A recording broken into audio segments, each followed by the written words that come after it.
चाहेंगे। एडवोकेट संदीप कटके जी उनसे जानना चाहेंगे। संदीप भाई, काफी सालों से यहाँ की जो समस्या थी धीरे धीरे आप तक पहुंची यार, आपने जब अपने सारे कार्यकर्ताओं को लेकर यहाँ पे दिखाया है, क्या लग रहा है कि ये बिल्डिंगों का मसला है, बिल्डिंगों के गंदे पानी लोगों के घरों में आ रहे हैं, वो भी काफी सालों से यहाँ के आमदार को इनका कहना है कि बताया गया लेकिन कभी हुआ नहीं, तो आपके ये प्रयास से क्या इनका ये मसला हल होगा?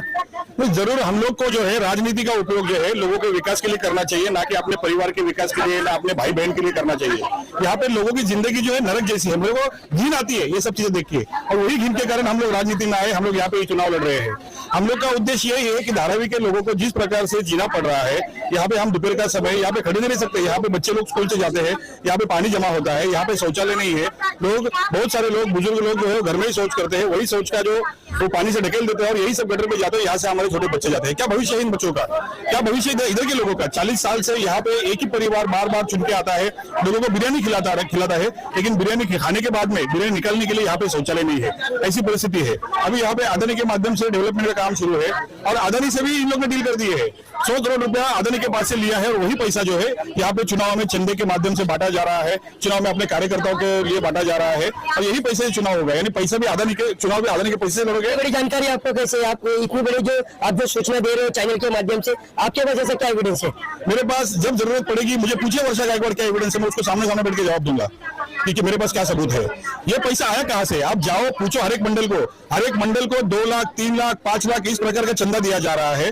हर एक नवरात्रि मंडल को 5-5 तोला सोना दिया जा रहा है। हर एक मंडल को 2-3 लाख रुपए की ट्रॉलियां दी जा रही है।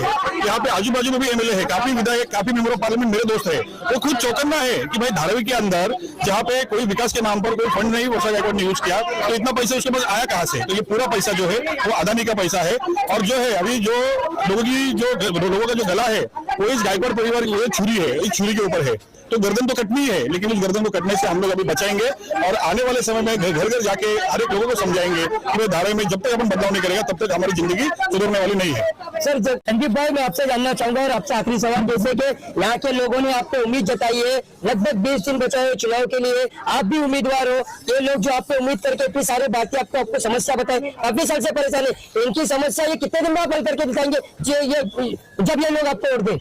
देखिए, समस्या हल करने के लिए सिर्फ चाहिए विल पावर, और यहाँ के जो नेता लोग हैं जो 40 साल से यहाँ पे राज कर रहे हैं, उन्होंने यहाँ पे सिर्फ हिंदू मुस्लिम किया है, यहाँ पे लोगों को बरगलाया है, यहाँ के लोगों के गरीबी का फायदा उठाया है और राजनीति की है।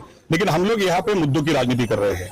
हम लोग का मुद्दा है 40 साल का गायकवाड़ परिवार का राज, जिसकी वजह से धारावी की आज ये हालत हुई है, और दूसरा अदानी जो धारावीकरों को धारावी के बाहर भगाने का जो प्लान कर रहा है उसका विरोध।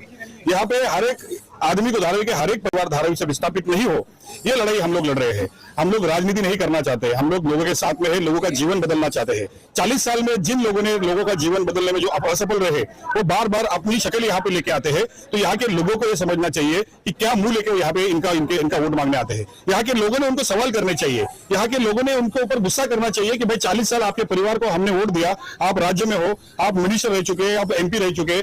अभी वर्षा गायकवाड़ जो है वो उत्तर मध्य मुंबई की खासदार बन गई, उसको लोगों ने जिताया, तो उसका काम है वहां के लोगों की सेवा करनी। लेकिन जैसे धारावी खाली हो गई तो धारावी में उन्होंने अपनी बहन को लेकर आया। क्यों? क्योंकि ये भी उनको ही चाहिए, सब उनको ही चाहिए। आप लोगों का भी बहुत बड़ा हमने इंडिया गठबंधन के लिए उनका सहयोग किया। हमारी लड़ाई जो थी वो मोदी के अगेंस्ट में थी, तो मोदी के अगेंस्ट में जो उम्मीदवार थे वहां पे हम लड़े, लेकिन ये लड़ाई जो है वो धारावी करों की लड़ाई है और धारावी करों की लड़ाई है। इस बार धारावी कर ही लड़ेंगे।